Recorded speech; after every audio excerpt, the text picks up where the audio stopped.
안녕하십니까. 소중한 나 무한 행복 소나무 시간입니다. 여러분 만나 뵙게 되어서 반갑습니다. 여러분, 우리 중생들이 살아가는 모든 모습은 다 자기가 지은 복대로 살아간다고 합니다. 경전에도 나오는 말씀이고 큰 스님들도 한결같이 하신 말씀입니다.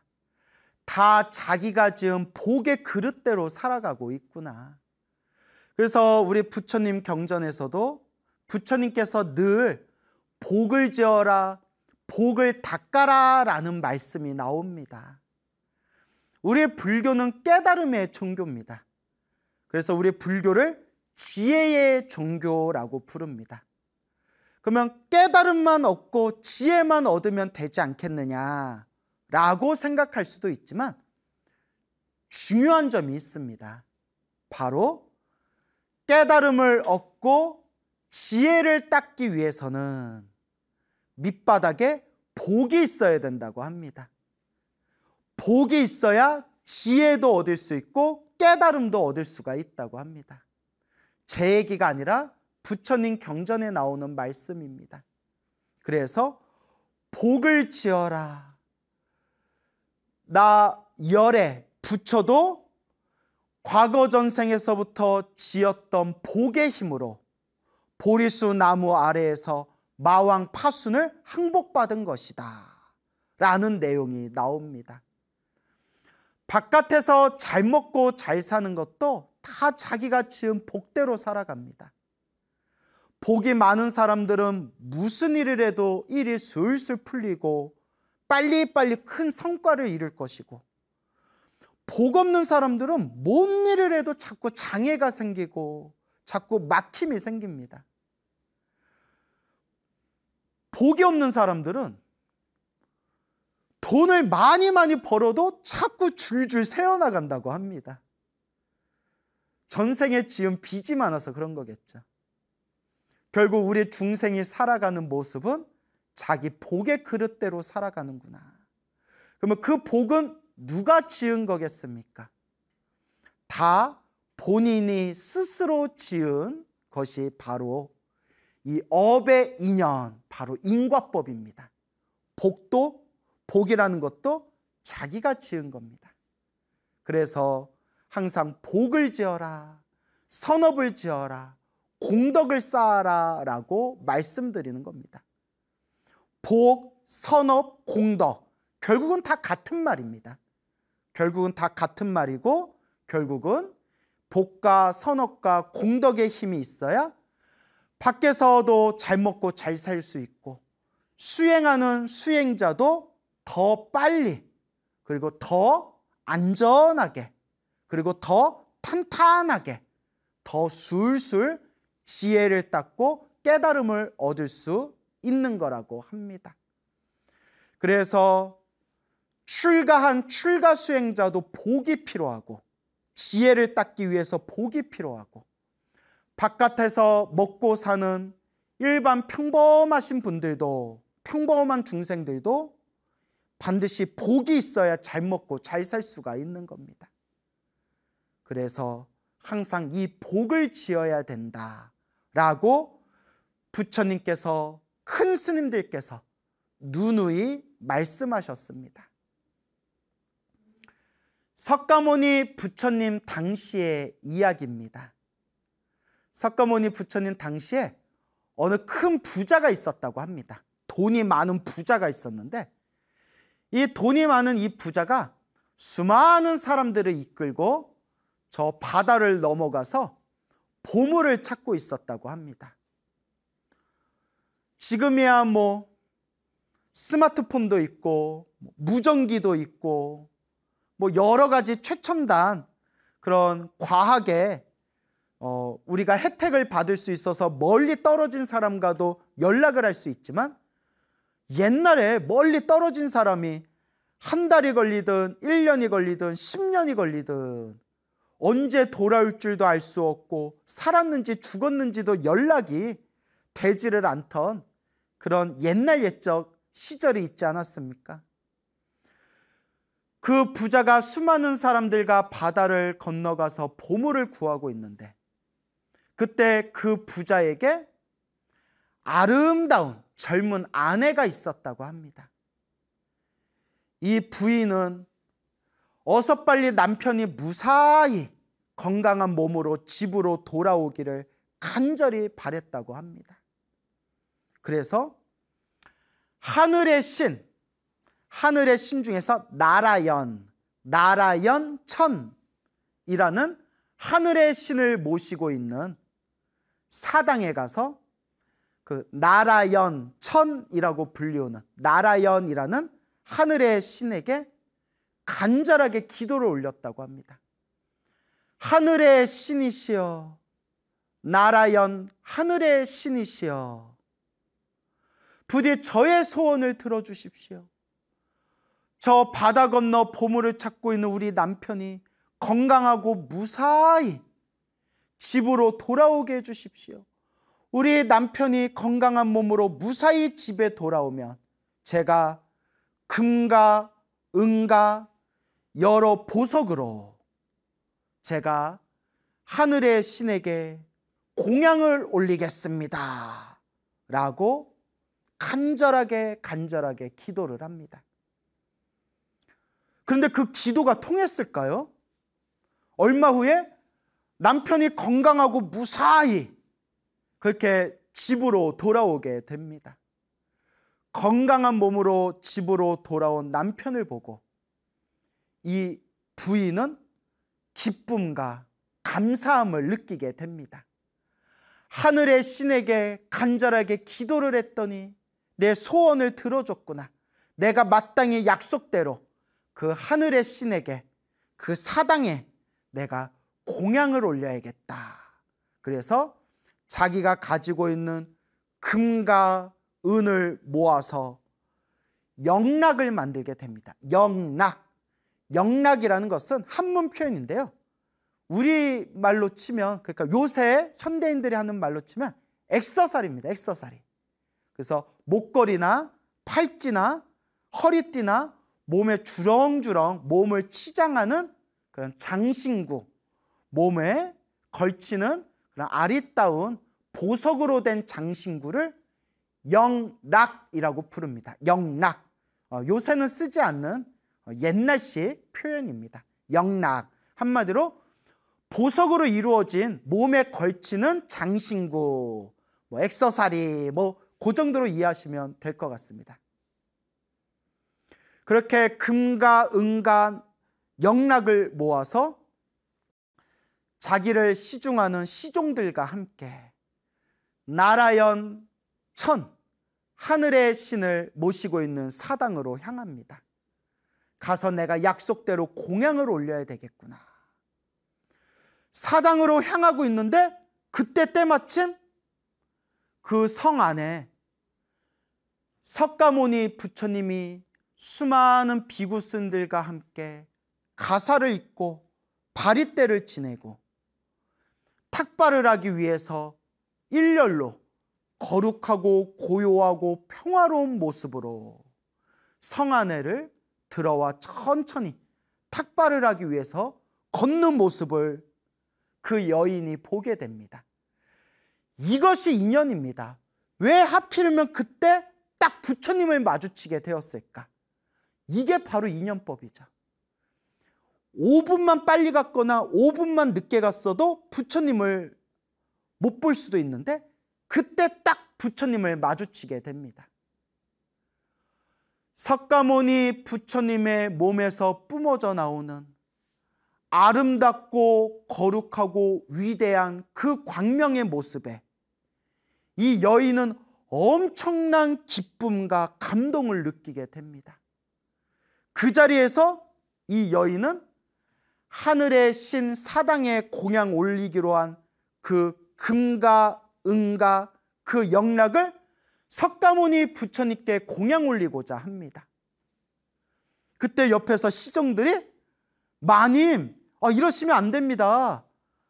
저 나라연천 하늘의 신 사당에다 공양 올리기로 했는데 저분은 하늘의 신이 아닙니다. 왜 저분한테 공양 올리려고 합니까? 그 시종들이 어리석어서 그렇습니다. 이게 바로 성근의 차이입니다.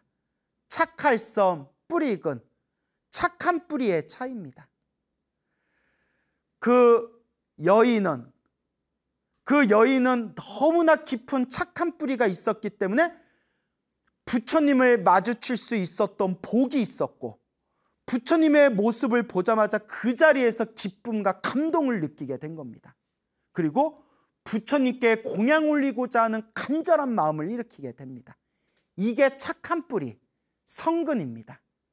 하지만 옆에 있던 시종들은 성근이 없기 때문에, 착한 뿌리의 힘이 약하기 때문에 그 여인이 금, 은, 영락을 부처님께 공양 올리고자 할 때 그 옆에 있던 시종들이 말리는 겁니다.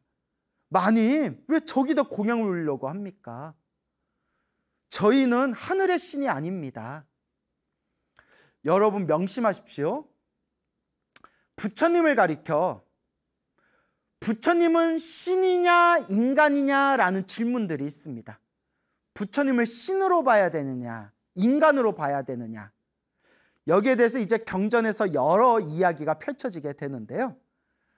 딱 한마디로 답을 말씀드리자면, 우리 불교에서는 이와 같이 말씀합니다. 부처님을 신으로 국한시키지 말고 그냥 단순한 인간으로만 생각하지 말아라. 그러면 부처님은 어떤 분이시냐?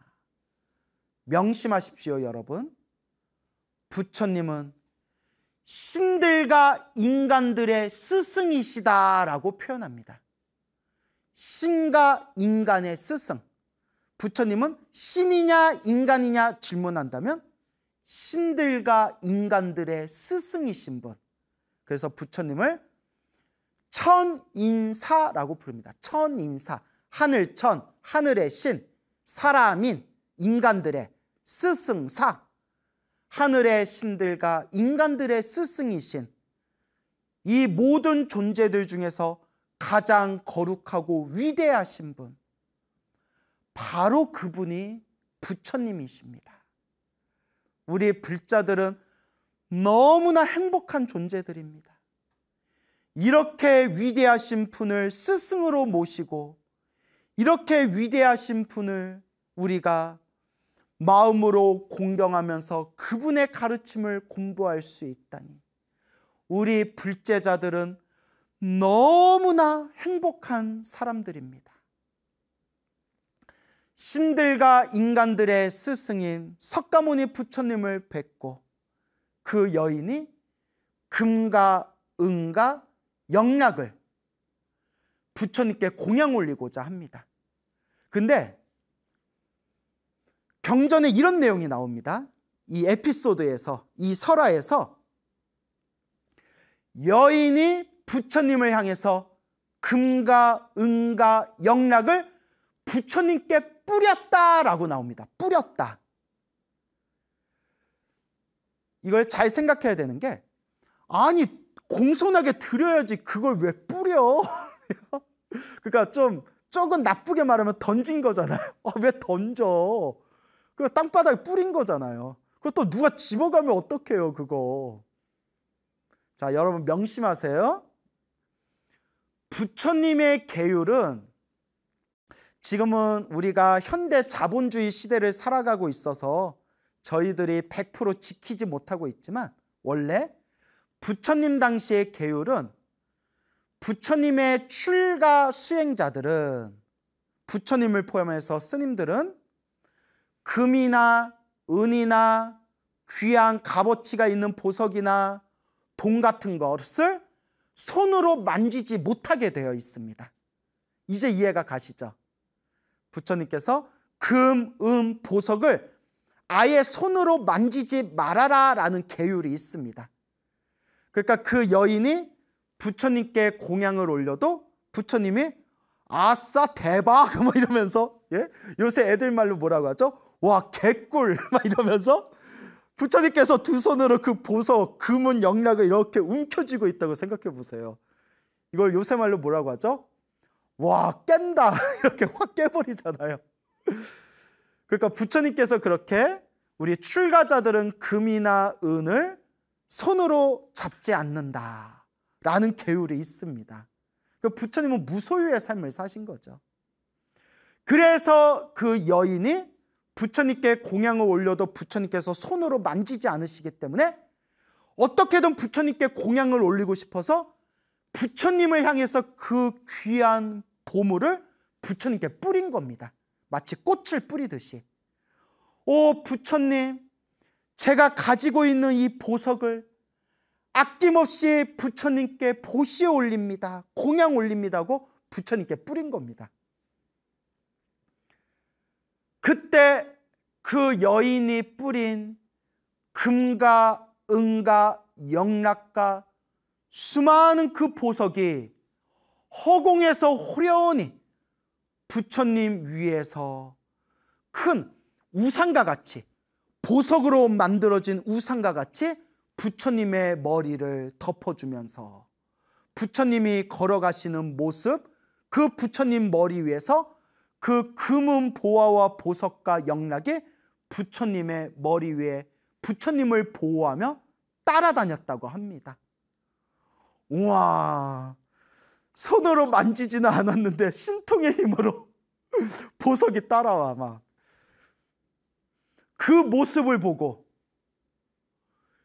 여인이 더할 나위 없는 엄청난 감동을 느낍니다. 그리고 이 여인이 착할선 뿌리근, 착한 뿌리가 깊은 여인이라고 했죠. 이미 이 여인은 수없는 과거 전생에서부터 나는 성불하겠다 라는 보리심을 가지고 복과 선업과 공덕을 닦아왔던 여인입니다. 왜냐?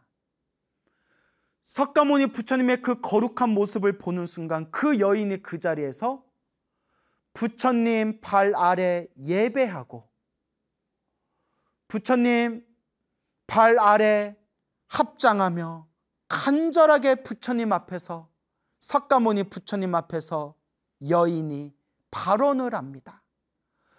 거룩하신 부처님이시여, 저도 미래 세상에 부처님과 같이 위없는 깨달음을 얻어 모든 중생을 다 제도하겠습니다 부처님, 이라는 거룩한 마음. 따라해 보세요. 보리심, 거룩한 마음, 보리심을 일으키게 됩니다.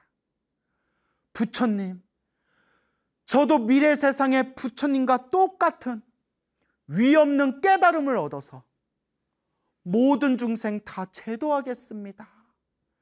여러분, 이런 마음을 진심으로 낼 수 있다는 것은 이번 생만 닦은 것도 아니고 과거 전생, 한 생, 두 생, 10생을 닦는다고 될 일이 아닙니다. 부처님도 말씀하셨지만 수없는 과거 전생에서부터 닦은 성근이 있어야 이와 같은 거룩한 마음을 진심으로 일으킬 수가 있다고 합니다. 그때 부처님께서 그 여인의 발언을 들으시고 나서 부처님께서 입에서 5가지 오색 광명을 뿜어내시고 그 오색의 찬란한 5가지 색깔의 광명이 부처님의 몸에 세 겹으로 감싼 뒤에 그 세 겹으로 감싸진 오색 광명이 부처님의 정수리 안으로 들어가시니 부처님의 그 여인을 보고 환하게 미소를 지으십니다. 그때 옆에 있던 아난 스님이 부처님께 여쭈어 봅니다. 거룩하신 세존이시여, 어떠한 이유로 부처님께서 이와 같이 환한 미소를 지으시는 겁니까? 부처님께서는 절대 가벼이 미소를 짓거나 웃는 분이 아니십니다. 어떤 이유로 이와 같이 환한 미소를 지으십니까? 석가모니 부처님께서 아난 스님에게 이와 같이 말씀하십니다. 그대여, 저 여인이 보이는가? 저 여인이 보입니다. 저 여인이 정성스럽고 공경하는 마음으로 부처님께 금과 은과 영락을 공양 올린 모습을 보았는가? 보았습니다. 저 여인이 기쁨과 감동으로 부처님, 저도 미래 세상에 위 없는 깨달음을 얻어 모든 중생을 제도하겠습니다라는 저 거룩한 마음, 저 보리심의 발언을 들었는가? 부처님, 보고 들었습니다. 아나니여, 그대는 명심해라. 저 여인은 머나먼 미래 세상, 수없는 미래 세상에 지혜와 자비와 복덕과 신통을 완성하여 위없는 깨달음을 얻고 부처님이 되리니, 저 여인이 머나먼 미래 세상에 부처님이 되었을 때 저 부처님의 이름을 금륜 영락 부처님이라 부르리라 라고 석가모니 부처님께서 말씀하시니, 그 자리에 있는 수많은 불자들이 다 함께 기뻐하고 찬탄하고 다 함께 놀라워했다고 합니다.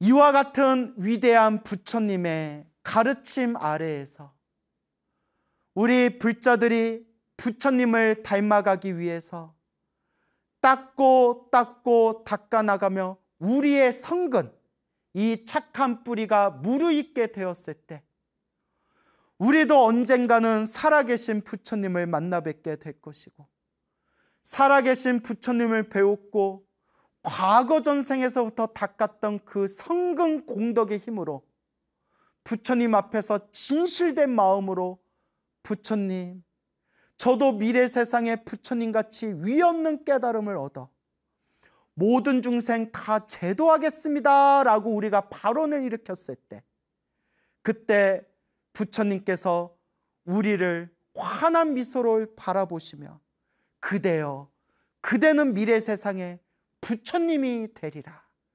그대가 부처님이 되었을 때 무엇이라는 부처님으로 불리게 되리라 라고 우리도 언젠가는 부처님의 수기를 받게 될 것입니다. 그게 바로 법화경에 나와 있는 법화사상입니다. 부처님과 인연 맺은 중생들은 반드시 미래 세상에 깨달음을 얻게 되리라. 이와 같이 부처님께 복을 짓고 선업을 쌓고 공덕을 닦으며 이와 같이 부처님의 발 아래 부처님의 자비로운 수기를 받은 이런 여인의 모습을 통해서 우리도 부처님의 가르침을 꾸준하게 닦아나가는 올바른 불자가 되어야 되겠구나라는 것을 다시 한번 마음에 되새기게 되는 것입니다. 이와 반대되는 이야기가 있습니다. 석가모니 부처님 당시에 어느 한 여인이 있었습니다. 이 여인은 원래 왕을 모시는 왕궁에서 살던 후궁이었다고 합니다. 이 여인은 점점 나이가 들어서 나이가 많은 노파가 되었다고 합니다. 노파, 우리말로 하면 할머니죠, 할머니. 연세가 많으신 할머니가 되었는데 평생을 인색하고 평생을 항상 자기 것만 아끼고 남에게 베풀 줄 모르는 지독한 구두쇠였다고 합니다. 어느 날 이 할머니가 식사를 하다가 과일 한 조각과 그릇 닦는 지저분한 물 한 컵을 남기게 되었다고 합니다. 그때 신통제일 목련존자께서 이 할머니를 구제해 주기 위해서, 이 할머니를 제도하기 위해서 목련존자께서 신통력의 힘으로, 목건련이라고도 부르죠. 이 목건련, 목련존자께서 신통의 힘으로 가사와 바루를 든 채 그 할머니 앞에 땅 밑에서 몸이, 신통의 힘으로 몸이 솟구치면서 할머니 앞에서 탑발을 했다고 합니다. 와, 우리 같으면 그 자리에서 뒤로 놀라 자빠졌을 거예요. 야, 있는 거 없는 거 다 털어가지고 우리가 막 공양 올렸을 거예요. 위대하신 아라한 신통제일 목련존자께서 일부러 나한테 탁발을 받으러 오셨구나. 얼마나 감동스러워요. 하지만 여러분, 명심하세요. 명심하시기 바랍니다. 정말 업장이 두껍고 업보가 두꺼운 사람들은 복을 지을 기회가 와도 발로 차버린다고 합니다. 무섭습니다. 정말 복 없는 박복한 사람은 복을 지을 수 있는 기회가 눈앞에 있어도 전문 용어로 개무시한다고 합니다. 이것이 업장이 두껍고 업보가 두껍고 박복한 사람들의 특징입니다. 업장이 두껍고 업보가 많고 박복한 사람일수록 더 열심히 기도하고 조금이라도 복을 지으려고 노력해야 되는데 오히려 복을 차버린다고 합니다. 이건 남 얘기가 아니라 우리 얘기입니다. 우리 얘기고 저의 얘기입니다. 참으로 무섭습니다. 할머니가 신통제일 목련존자가 신통력으로 뿅 하고 땅에서 솟아나와서 탁발을 왔는데도 무시를 하더랍니다. 뭐야 하면서 뭐 화를 내더랍니다. 야, 으아 하면서 화를 낸 거예요. 그래도 목련존자가 탁발을 따라오니 역시 할머니가 크게 화를 내면서 이 노파가 화를 벌컥 내면서 그나마 남아있던 과일 한 조각과 그릇 땄던 지저분한 물을 목련존자에게 바리떼에다 공양을 올렸다고 합니다. 야, 목련존자가 대단하세요. 우리 같으면 들어와서 안 받는다. 야, 니나 먹어라. 예, 수행이 부족해서, 수행이 부족해서 그렇죠. 목련존자가 과일 한 조각과 그 더러운 물을 공양받은 뒤에 호련히 하늘로 솟구치면서 그 할머니 앞에서 18가지 신통 변화를 펼친 뒤에 뿅 하고 사라지셨답니다. 그때서야 할머니가 땅을 치고 통곡하면서 그 자리에서 공경하는 마음으로 죄송합니다, 죄송합니다, 알아보질 못했습니다, 죄송합니다, 저를 용서해 주십시오 라고 눈물을 흘리면서 참회를 했지만 이미 물은 엎어지고 난 뒤였죠. 그리고 그날 밤에 호련히 수명이 다해서 그 할머니가 세상을 떠났다고 합니다. 원래 그 할머니가 평생을 지독하게 구두쇠로 살았기 때문에 바로 죽었으면 굉장히 안 좋은 곳에 아마 떨어졌을 겁니다. 그리고 이 할머니가 목련존자를 만나서 목련존자에게 과일 한 조각과 더러운 물을 공양 올렸지만 그때 거룩한 성자였던 목련존자에게 화를 퍼부었기 때문에 거룩한 성자에게 화를 낸 업보로 죽으면 지옥에 떨어질 수도 있었을 겁니다. 하지만 다행히 마지막에 진심으로 목련존자가 18가지 신통변화를 펼치는 모습을 보고 지극한 마음으로 진심으로 아이고 제가 몰라봤습니다, 죄송합니다 라고 참회를 했기 때문에 지옥에는 떨어지지 않았다고 합니다. 대신 할머니의 목숨이 딱 끊긴 뒤에 허허 벌판에 나무 밑에 아귀, 배고픈 굶주린 귀신 아귀로 뿅 하고 태어났다고 합니다.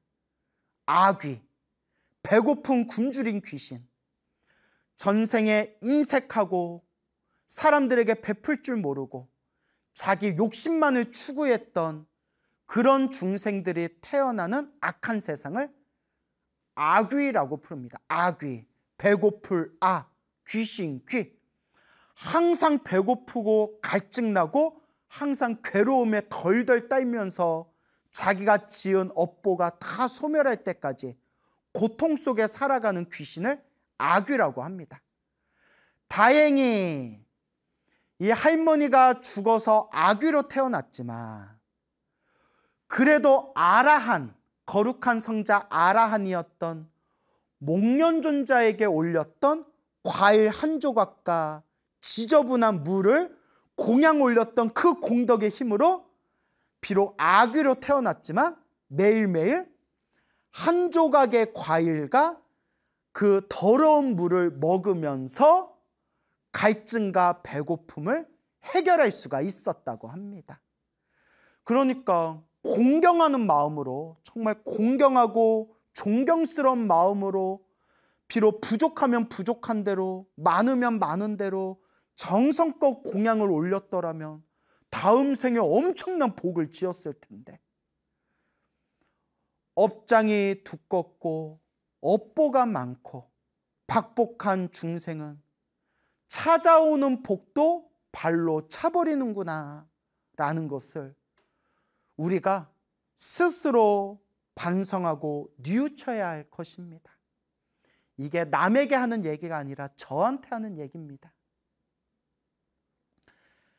그때 어느 날 그 당시에 파사이 왕이 사냥을 나왔다가 길을 잃어버렸는데 저 나무 밑에 허허벌판 나무 밑에 있는 그 할머니 아귀를 만나게 됩니다.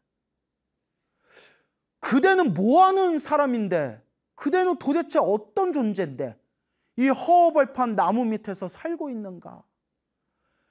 예, 왕이시여, 저는 전생에 한 나라의 왕의 후궁이었던 선애, 이름이 선애예요.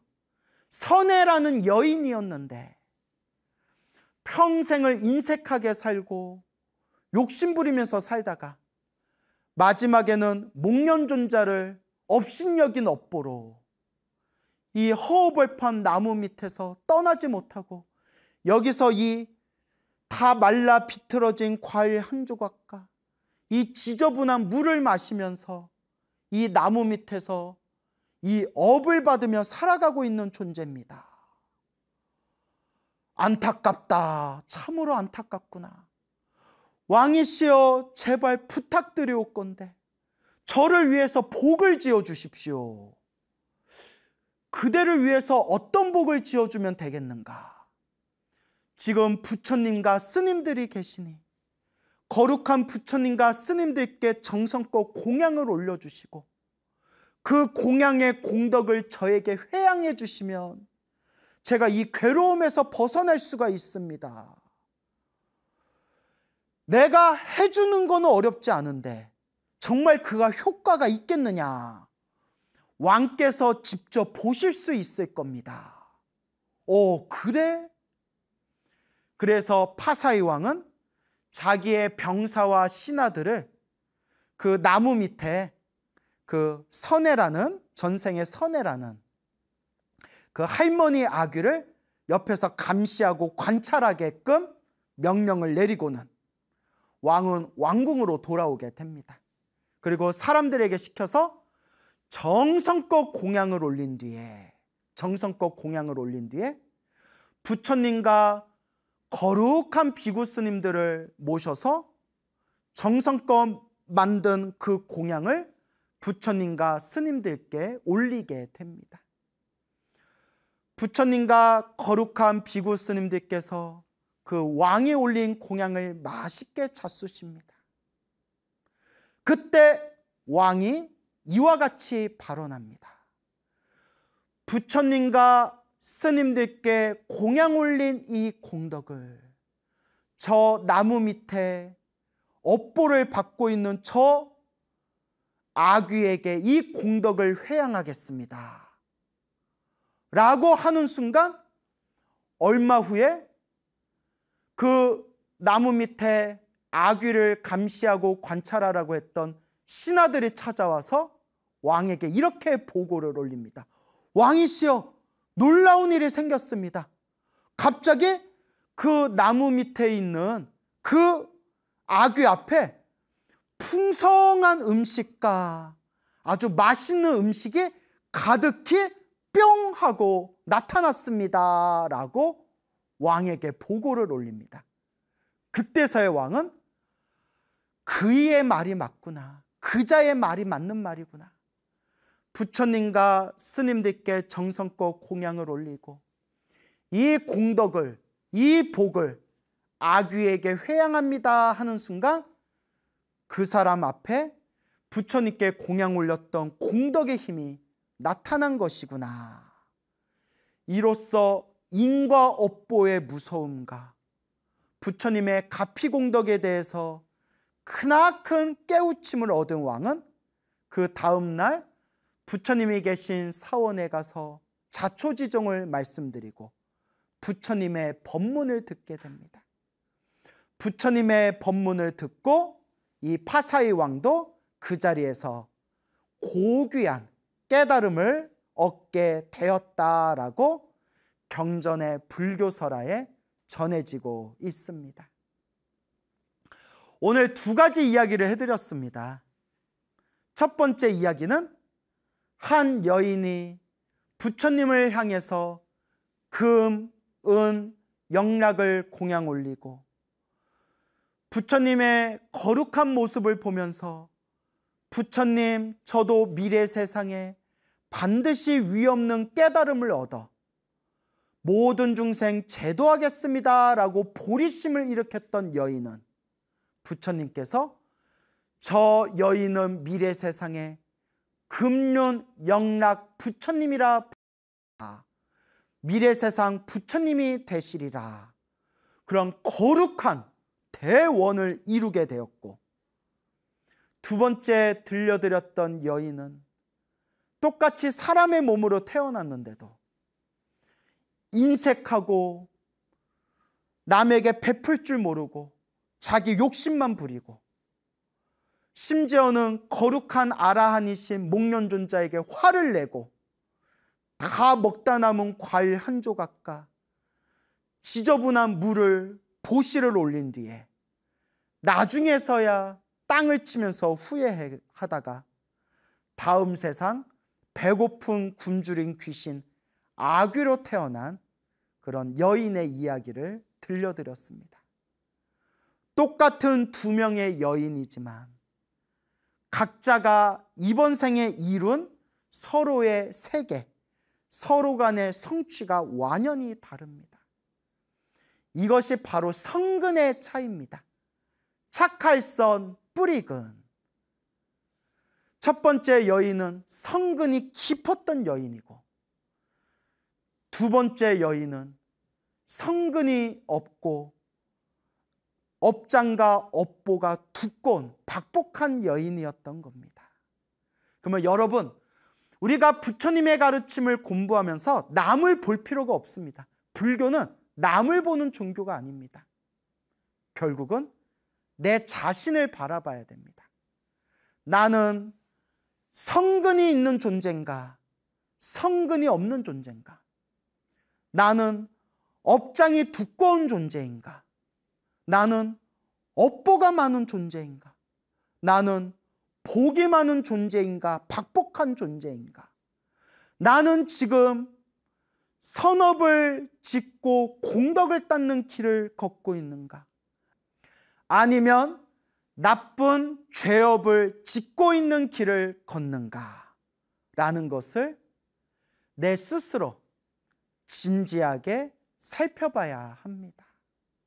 불교는 남을 보는 종교가 아니라 자기 자신을 관찰하는 종교입니다. 나는 지금 어떤 길을 걷고 있는가? 복을 짓고 있는가? 복을 까먹고 있는가? 우리 불자들은 정말 행복한 존재입니다. 저는 100% 믿습니다. 사람으로 태어나기 어렵고 부처님 법을 만나기 어려운데 우리는 사람으로 태어났고 이 위대하고 소중한 부처님 법을 만났구나. 얼마나 전생에 복을 많이 지었으면 이번 생에 사람으로 태어나 부처님 법을 만났겠습니까? 하지만 사람으로 태어나고 부처님 법을 만나도 어긋난 게 삿된 길로 빠지는 사람들도 있습니다. 늘 스스로를 반성해야 됩니다. 사람으로 태어나 부처님 법을 만났으니 닦고 부처님의 바른 법을 잘 닦아야 합니다. 부처님의 말씀, 경전에 의지하고 항상 공덕을 닦아나가도록 노력해야 합니다. 결국은 나의 몫입니다. 결국은 스스로의 몫입니다. 여러분들은 지금 복을 짓고 선업을 짓고 공덕을 닦는 길을 걸으십니까? 아니면 복을 까먹고 악업을 짓고 공덕을 무너뜨리는 길을 걷고 계십니까? 여러분, 부처님의 말씀을 의지해서 이 소중한 이번 이 생을 아름답게 불자로서 잘 닦아나가시기 바랍니다. 여러분, 행복해지고 싶습니까? 행복한 삶을 창조하고 싶습니까? 복을 지으십시오. 선업을 지으십시오. 공덕을 쌓으십시오. 복과 선업과 공덕의 힘이 여러분들을 진정한 행복의 길로 이끌어 줄 것입니다. 여러분, 성불하십시오.